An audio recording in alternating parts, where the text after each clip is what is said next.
I wanted to do a quick review of some brand new inks that I got. They are sketch ink by Rohrer and Klingner. And the reason I wanted this was I wanted a truly water-fast ink. I like to ink my drawings first and then watercolor over them. And these claim to be waterproof, and I also wanted to be able to carry them around and using my fountain pens and brush pens. So I'm real excited to try these.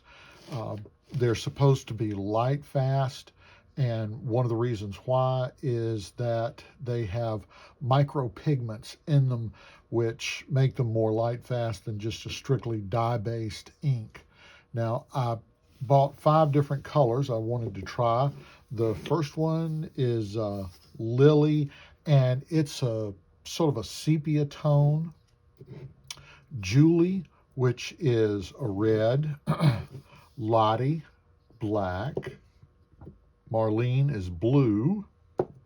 And Emma is green.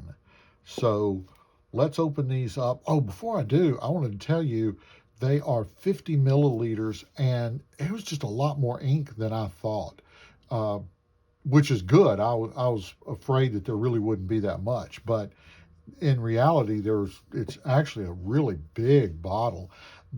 It is moderately expensive.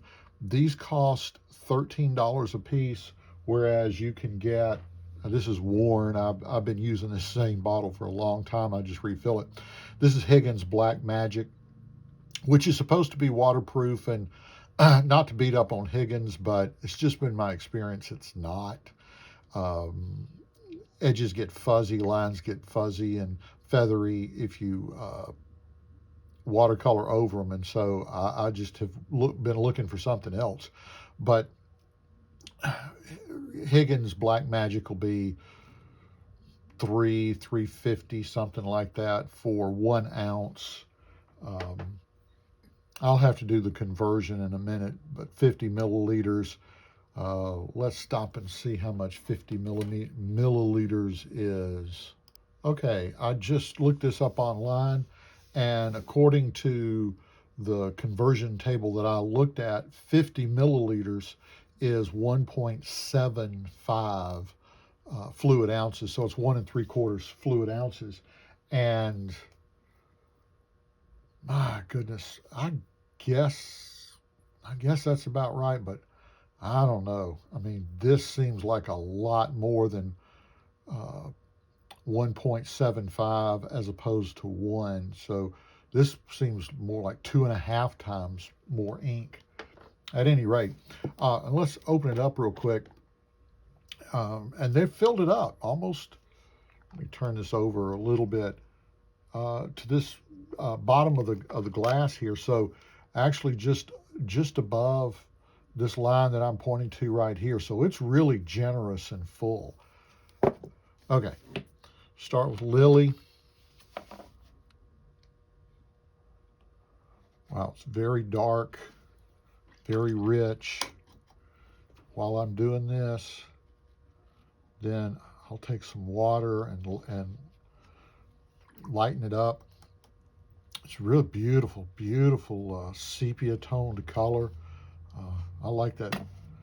I like that very much. It's sort of a smoky color, and goes really dark, but you can thin it down with water and make it very, very light if you want to. Next, we have, I think it was Julie.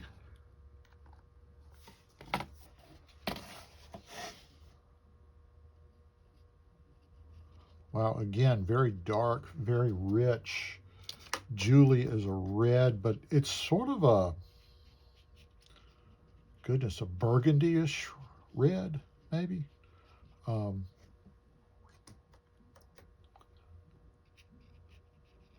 Lines up very nicely. Get a pretty good transition. If I was trying to be more careful, it would get a smoother transition, but right now I'm just sort of showing you the light to dark. Next,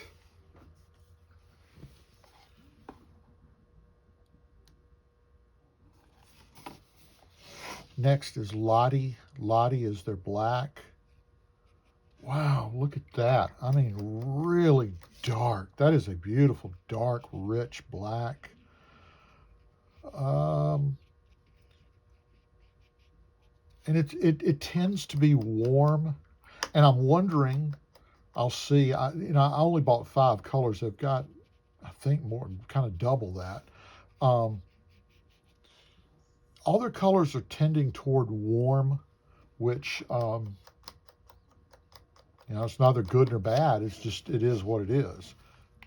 But you will search in vain very often for really dark, rich blacks. And I'm tickled to death that this is as dark as it is. This is Marlene. I don't know if I said this or not. This is on Arches paper. I believe it's Arches. I use several different kinds of paper. Arches and Langton are two that I really favor.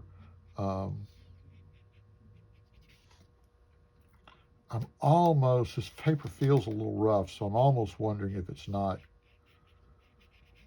Langton. The Langton I've got tends to be a little rougher. Ooh, wow, what a beautiful, rich blue, but not too garish or anything. And it is cooler. I was talking about these colors are being warm. This is definitely a cooler, phthalo-ish type blue. Lays down beautifully. It's not lightening up a whole lot. That's the other thing that's interesting is as it soaks into the paper and dries, it's not losing a lot of its value. So I'm real tickled with that.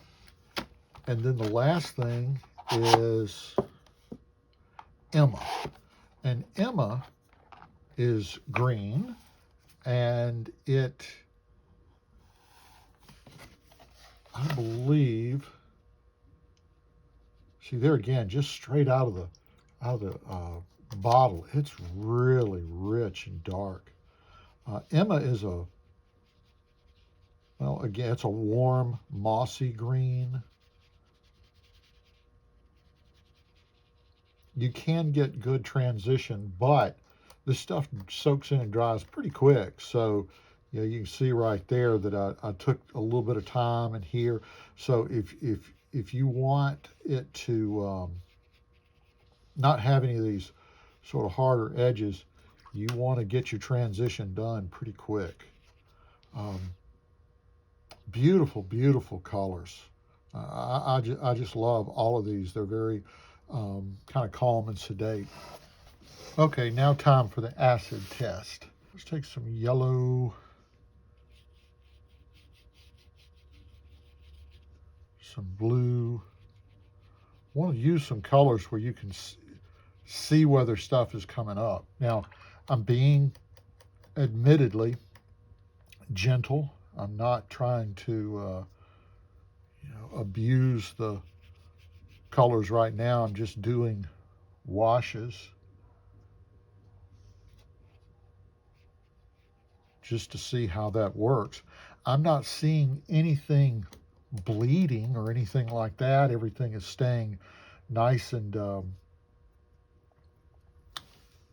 edges are staying nice and sharp and crisp. And now right there, again, I'm doing a wash over them. I'm not trying to do anything that would be real hard or harsh. But give me a second. We'll change that. I don't know how you paint. I kind of paint however I need to. So if I need to scrub, I scrub. If I don't, I don't. And you can see it. I just allowed it to air dry. I didn't hit it with a blow dry or anything, and I just went right over it. And I don't see it softening up any edges or anything. One thing I'm going to do. Well, this is clear water. and I'm scrubbing. You can see I'm being pretty vigorous, and it's not doing anything. Let's do the same thing. I got clear water.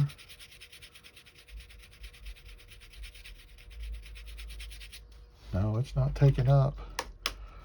Marlene or Emma or Lottie.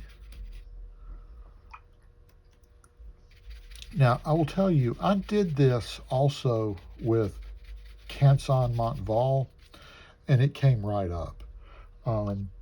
It would do like this. If you did just a light wash, it would stay put and not affect the ink. But let me tell you something, Canson Montval, I mean, it's pretty good paper. It's a student grade paper.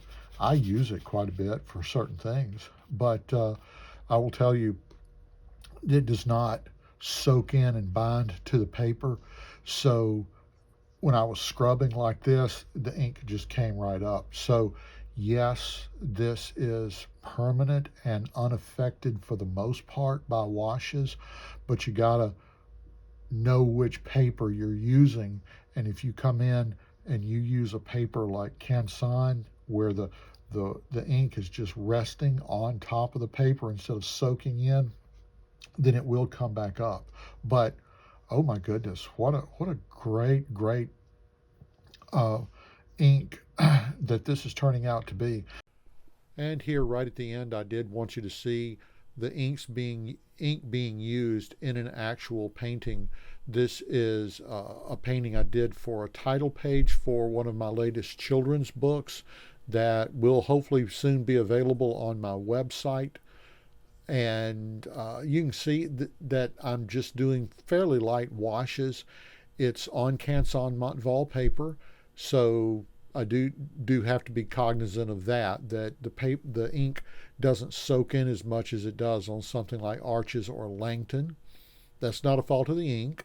That's just a property of the different papers, and you just have to be aware of that. I did neglect to say that I bought these inks from Jet Pens. They were very prompt, and the order came through very quickly, so I was very happy with them. I think I've ordered from them before, and I've been really pleased with the experience. So if you do order these sketch inks, you can get them from Jet Pens, and it's as cheap or maybe cheaper than any other place I found. And they have the whole line, at least last time I looked. Other than that, I think that there's probably I bought 5 inks. I think there's probably about 5 more out there. I really like this ink a great deal, and have come to trust it on my paintings and not be fearful that it's going to lift up. So I hope you've enjoyed it, and if you did, click on the subscribe button, and I'll see you next time. If you've enjoyed this episode, think about subscribing. You can also check out my podcast at thearthropologist.podbean.com.